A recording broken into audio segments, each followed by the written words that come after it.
ഇപ്പോൾ Sebastian P J ചേരുന്നുണ്ട്. Buffer zone വിരുദ്ധ ജനകീയ സമിതി അംഗമാണ്. ശ്രീ സെബാസ്റ്റ്യൻ പി ജെ, താങ്കൾക്ക് കേൾക്കാമോ? ഒരു ഭാഗത്ത് പ്രതിഷേധം ശക്തമാവുകയാണ്. തിരുവനന്തപുരത്ത് വനംവകുപ്പിന്റെ ഉന്നതതല യോഗവും ചേരുന്നുണ്ട്. ഈ വിഷയത്തിൽ ഒരു അന്തിമ പരിഹാരം കാണാൻ ഉണ്ടാകും പരിഹാരം എന്ന് താങ്കൾ പ്രതീക്ഷിക്കുന്നുണ്ടോ? യാതൊരു പ്രതീക്ഷയില്ല. കാരണം ആരെങ്കിലും മരണപ്പെടുമ്പോൾ മാത്രമാണ് ഇവരുടെ സടകുടം എഴുന്നേക്കുന്നത്. ഗവൺമെന്റ്, വനംവകുപ്പ് മരണപ്പെട്ട് കഴിയുമ്പോൾ ഓടി എവിടെ എത്തും. അത്യാവശ്യം പറയുന്ന നഷ്ടപരിഹാരം എന്ന് പറയുന്ന 5 ലക്ഷം അല്ലെ 10 ലക്ഷം കൊടുക്കുന്നു. അവരുടെ പരിപാടി കഴിഞ്ഞു. ഒരു മനുഷ്യജീവന് വിലയിടുന്നത് കേവലം 10 ലക്ഷം രൂപ മാത്രം. അവർ കുടുംബം അന്യാധീനപ്പെട്ടു പോവുക, അനാഥമായി പോവുകയാണ്.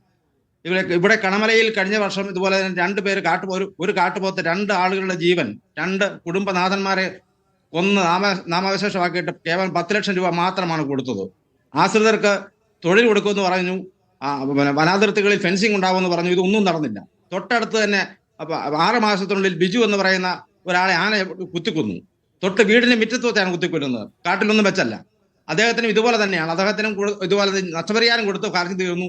ഉടനെ ഫെൻസിങ് നടത്തും, ഈ വനാതിർത്തികൾ മുഴുവൻ ഫെൻസിങ് ഉണ്ടാവും, ട്രഞ്ച് കുഴിക്കും എന്നൊക്കെ പറഞ്ഞതല്ലാതെ ഒരു നടപടികളും ഉണ്ടായിട്ടില്ല. ആരെങ്കിലും മരണപ്പെടുമ്പോൾ മാത്രം ഒന്ന് എഴുന്നേക്കും, വനമന്ത്രി എന്തേലും ഒന്ന് പറയും എന്നല്ല. ഇന്നും കൂടുന്ന യോഗത്തിലും ഇത് തന്നെ നടക്കാൻ പോകുന്നുള്ളൂ. എന്റെ അഭിപ്രായത്തിൽ ചെയ്യേണ്ടത്, ഈ ഒരു ആനയെ സംബന്ധിച്ചിടത്തോളം ആന ഒരു മനുഷ്യനെ കൊന്നിട്ടുണ്ടെങ്കിൽ അത് അക്രമാസക്തമായ ആ സാധനം വീണ്ടും മനുഷ്യനെ കൊല്ലാനുള്ള ത്വര അതിനുണ്ടാവും. അത് സ്വാഭാവികമായി. ഏത് മൃഗവും തന്നെ, കടുവയാണെങ്കിലും പുലിയാണെങ്കിലും എല്ലാം ഇത് തന്നെയാണ്. മനുഷ്യന്റെ കൊന്ന് പരിചയിച്ചു പോയാൽ അത് വീണ്ടും ആക്രമണകാരിയാവും. അതിന് മാർഗമെന്ന് പറയുന്നത് സംസ്ഥാന ലെവലിൽ ചെയ്യാവുന്ന കാര്യങ്ങൾ എന്ന് പറഞ്ഞാൽ, ആക്രമിക്കപ്പെടുന്ന, മനുഷ്യനെ കൊല്ലുന്ന, ഭീഷണിപ്പെടുത്തുന്ന മൃഗത്തെ കൊല്ലാനുള്ള നിയമം നിലവിലുണ്ട്. വൈൽഡ് ലൈഫ് വാർഡിന് ചെയ്യാവുന്നതാണ്. പക്ഷെ അത് ഉപയോഗിക്കുന്നില്ല എന്നുള്ളതാണ്. അത് കേന്ദ്ര മന്ത്രി പോലും പറഞ്ഞു, കേരളത്തിലെ വന്യജീവി വാർഡിന് ചെയ്യാവുന്നതാണ്. പക്ഷെ ചെയ്യുന്നില്ല. ഇതെല്ലാം ഇങ്ങനെ തട്ടിമുട്ടി പോകുന്നതല്ലാതെ ഒരു നടപടികളും ഇന്ന് തീർന്ന് ഇത് തന്നെയാണ്. കഴിഞ്ഞ ദിവസം ഇതുപോലെ തന്നെ ഒരു ഉന്നത കാർഷിക കട്ടപ്പനയിൽ കണ്ട കാർഷിക മീറ്റിങ്ങിനകത്ത് പറഞ്ഞതനുസരിച്ച് അവിടെ വിസ്റ്റ ക്ലീനേഴ്സിനെ കുറിച്ച് പറഞ്ഞു. അത് 100 മീറ്റർ വിസ്റ്റ ക്ലീനേഴ്സ് വേണമെന്നാണ് കിഫയുടെ ആളുകൾ പറഞ്ഞത്. അത് ന്യായമാണ്. കാരണം വന്യമൃഗങ്ങൾ ഇറങ്ങി വന്നാൽ അത് സ്വാഭാവികമായിട്ടും ജനത്തിന് കാണാൻ കഴിയും. വനത്തിൽ നിന്നും വനാതിർത്തിയിൽ നിന്നും 100 മീറ്റർ ഉള്ളിലേക്ക് വനം ക്ലിയർ ചെയ്യണം എന്നാണ് പറഞ്ഞത്. എന്നാൽ അടിക്കാടെല്ലാം വെട്ടി തെളിച്ച് ക്ലിയർ ആക്കിയിട്ടാൽ വന്യമൃഗങ്ങൾ വരുന്നുണ്ടോ എന്ന് അറിയാനുള്ള സാധ്യതയുണ്ട്. അതിപ്പോൾ ഇന്നലെ മന്ത്രി പറഞ്ഞ കേട്ട് ഇന്ന് മാധ്യമങ്ങളോട് കണ്ടത്, അത് 10 മീറ്ററായി ചുരുക്കണം, 3 മീറ്ററായി ചുരുക്കണം എന്നൊക്കെ. എന്താ ഇത് കാണിക്കുന്നത്? ഈ ധാരാളം പണം ഈ വനം സംരക്ഷിക്കുന്നതിന് വേണ്ടി കാർബൺ ഫണ്ട് എന്ന നിലയിൽ ധാരാളം പണം കേരളത്തിലേക്ക് ഒഴുകുന്നുണ്ട്. ഇന്ന് തന്നെ നമ്മൾ കണ്ടു, അമേരിക്കയിൽ നിന്നുള്ള നിർത്താൻ പോകും. അപ്പോൾ ഇവിടെ വീണ്ടും തകരാറിലാവുന്ന എന്ന് മന്ത്രിയും മനോബും ഒക്കെ പറയുന്നത്. അപ്പൊ സ്വാഭാവികമായി മനുഷ്യജീവന് യാതൊരു വിലയും കൽപ്പിക്കാത്ത, ജീവനെന്നല്ല ജീവനും സ്വത്തിനും കാർഷിക മേഖലയാകെ തകർന്നു. സെബാസ്റ്റ്യൻ പി ജെ, നേരത്തെ സൂചിപ്പിച്ചതുപോലെ താങ്കൾ പറഞ്ഞിട്ടുണ്ടായിരുന്നു ഈ വന ഭേദഗതി നിയമത്തിൽ എന്തെങ്കിലും ഭേദഗതി വരുത്തണമെന്ന്. പക്ഷേ അത്തരത്തിൽ വന നിയമത്തിൽ ഒരു ഭേദഗതിയും വരുത്താൻ തയ്യാറല്ല എന്ന് കേന്ദ്രം അല്പസമയം മുമ്പ് കേന്ദ്രത്തിന്റെ ഭാഗത്തു നിന്നും ഒരു പ്രതികരണം ഉണ്ടായിട്ടുണ്ട്. ആവശ്യമായ സഹായങ്ങൾ കേന്ദ്രം നൽകുന്നുണ്ട്. വന്യജീവി ആക്രമണം ഉണ്ടാവുകയാണെങ്കിൽ അത് അതത് സംസ്ഥാനങ്ങളുടെ ഉത്തരവാദിത്തം മാത്രമാണെന്നാണ് കേന്ദ്രം പറയുന്നത്.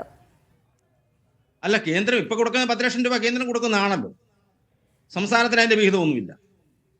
ഇപ്പൊ കേന്ദ്ര കൊടുക്കുന്ന 10 ലക്ഷം രൂപ എന്ന് പറയുന്നത് കേന്ദ്ര ഗവൺമെന്റ് കൊടുക്കുന്ന വിഹിതമാണ്. സംസ്ഥാനത്തിന് പ്രത്യേക വിഹിതമൊന്നുമില്ല. നിയമം മാറ്റുകയില്ല എന്ന് 1972 വന നിയമം മാറ്റുകയില്ല എന്ന് പറഞ്ഞെങ്കിൽ അങ്ങനെ ഇരിക്കട്ടെ. അതിനകത്ത് ആവശ്യമായ നടപടികൾ ചെയ്യാൻ വേണ്ടിയുള്ള പഴുതുകൾ അതിനകത്തുണ്ട്. അക്രമകാരികളായി മൃഗങ്ങളെ വെടിവെച്ച് കൊല്ലാനുള്ള അവകാശം സംസ്ഥാനത്തെ വൈൽഡ് ലൈഫ് വാർഡിനുണ്ട്. അത് പ്രയോഗിക്കുന്നില്ല എന്നാണ് നമ്മൾ. അത് ജില്ലാ കളക്ടർക്ക് ഉത്തരവിടാം, വൈൽഡ് ലൈഫ് വാർഡൻ ഇടാം. കണമലയിൽ ഇതുപോലെ കാട്ടുപോത്തുണ്ട് ആക്രമിച്ചപ്പോൾ ജില്ലാ കളക്ടർ ഉത്തരവിട്ടു. അതിനെ ഘടകം വെട്ടുകയാണ് ചെയ്തത് വനംവകുപ്പ്. ഒന്നിനും സമ്മതിക്കത്തില്ല.